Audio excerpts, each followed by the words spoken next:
Good afternoon, everyone. We're here today to talk about the future of work. Is remote working the new normal? And if so, what does that mean for government?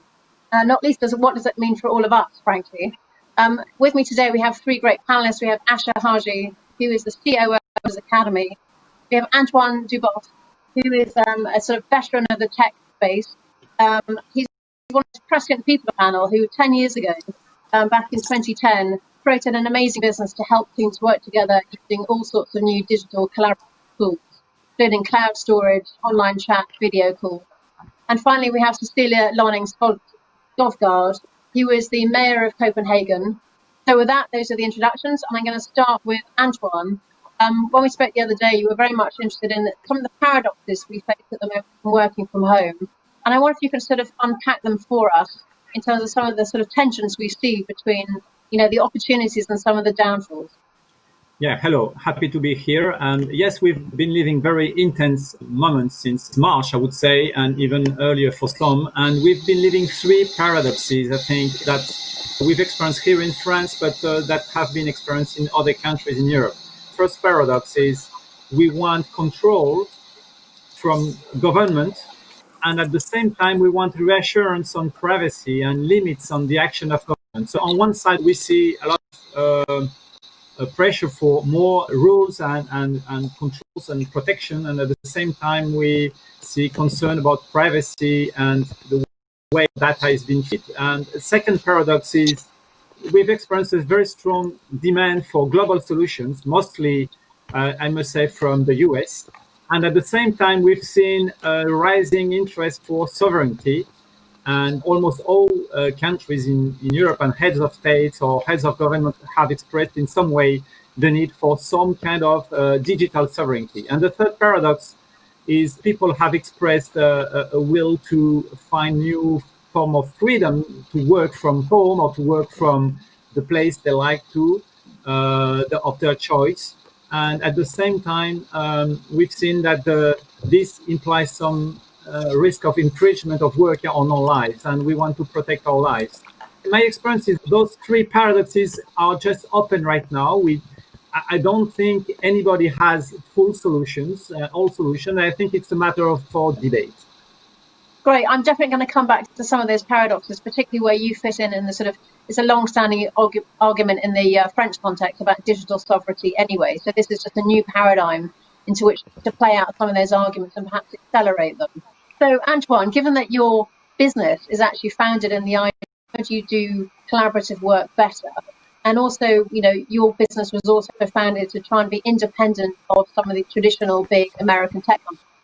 Obviously, we've seen Zoom go for an amazing market cap of 16 billion last April to 138 billion as of this morning. So these are profound opportunities for companies who can get the tech right at these kind of moments.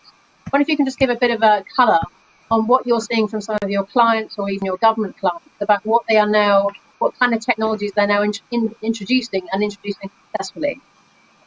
We don't have the answers yet. I think there are intense debates at national level and at EU level. We've seen Thierry Breton, the commissioner, who has taken strong positions talking about European sovereignty.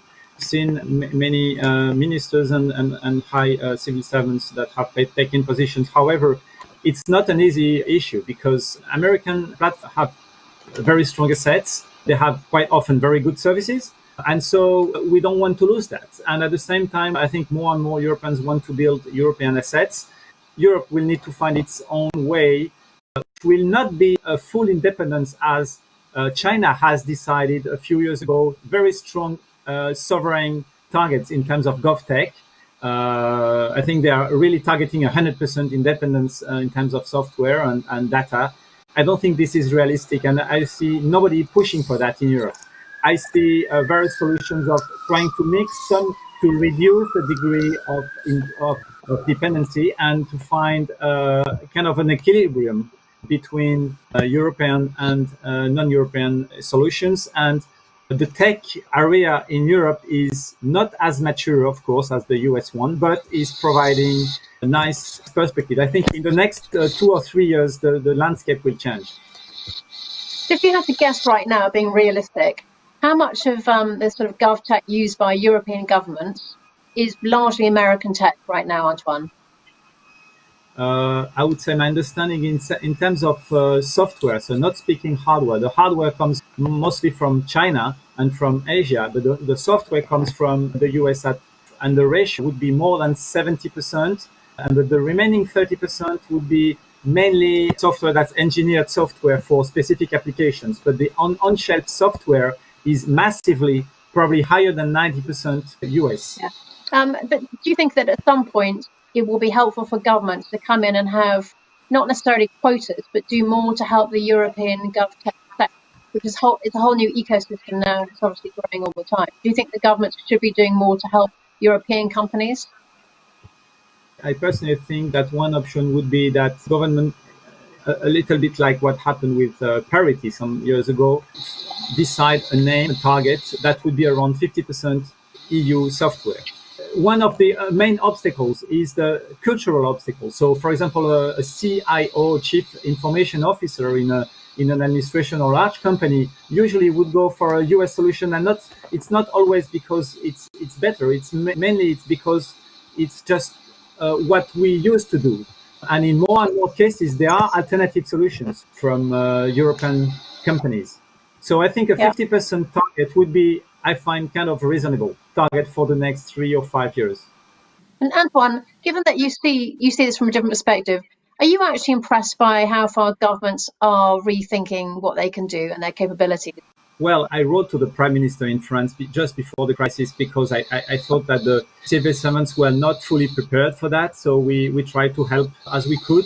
There was a first phase, I must say, of kind of denial from authorities. And now it's been widely accepted, the fact that there is a huge challenge of change of work. And it's not just about software. I realized that software is not the main issue. It's not even training about software. It's the change of way of working. And especially for jobs where they used to be very segregated, very each in its compartment. And those tools and this crisis opens up new ways of working. And so I think we are realizing that the challenge is not just about technology. Technology is a tool, but the tool actually changes the way we organize ourselves, and that requires a much more open approach to work.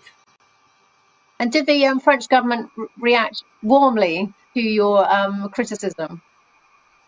Well, initially, I must say it was just a technical thing. So we helped in a series of local governments, local agencies, ministries. We provided services so that the state could be resilient. And actually, the government asked for, in the media, asked for help from the French tech.